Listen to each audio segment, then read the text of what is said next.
Greetings, everyone, and welcome back to TCO Performance Center. Mike Wobschall, joined by voice of the Vikings, Paul Allen, for a Between the Lines presented by Gatorade. We are going to preview the NFC North as we get ready for training camp, which is next week. So let's begin this one with the Chicago Bears, Paul. They last season in the cellars in the NFC North, 4th place at 5-11. But reason for optimism in Chicago because they have a new head coach in Matt Nagy. So a new era begins for the Chicago Bears. Well, with the Chicago Bears, you know, I think you see a lot of national media types this time of the year and certainly through training camp and preseason. They're going to want to find teams that they absolutely think are going to be markedly better because they want to be the first to predict, hey, I was the first in June or July to say this team was going to jump up. And lo and behold, I'm smart. It won 8 games. I'm seeing a lot of that with the Chicago Bears.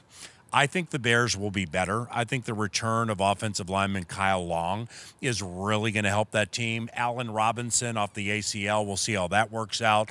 You know, Jordan Howard, their running back, I like him. And if you follow Vikings-Bears games, you would think he was Jim Brown. I mean, he has good games against the Vikings game after game after game. Outside of that, Jordan has been good, not great.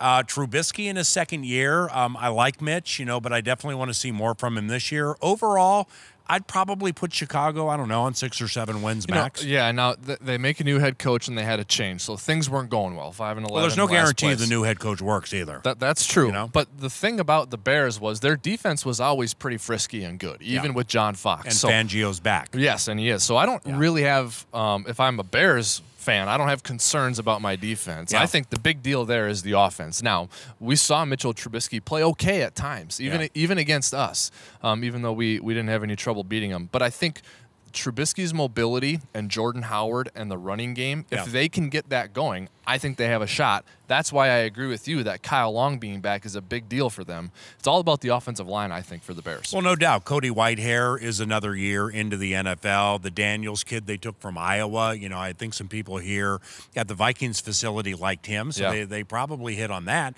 But overall, it's, you know, one problem I think Chicago has is it plays in a division where, in my opinion, there are 2 teams that legitimately can get to the Super Bowl in the Vikings and Green Bay Packers. So you face those teams 4 times. You get the AFC East, which means Belichick's on the schedule.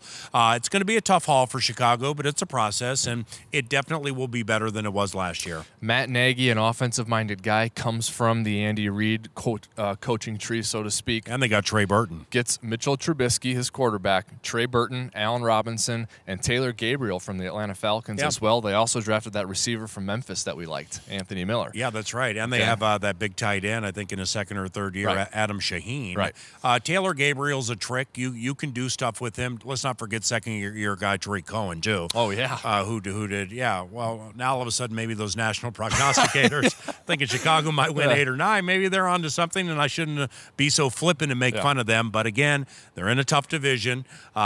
Soldier Field's a very difficult place for every team to win. Yes. And with Vic Fangio back as defensive coordinator, I can definitely see some improvement here. The Bears will there'll be nothing new and fresh about the Bears when the Vikings see them. The Vikings play the Bears in Week 11 on the road and Week 17 at home. So we will know what the Bears are when we see the Bears for the first and the second time. Wait a second. What a shocker. We closed the season with the Chicago Bears. 3rd year in a row. Well, that never happens. Yeah, and we don't have a Monday night game against the Bears for the first time in like 2 decades.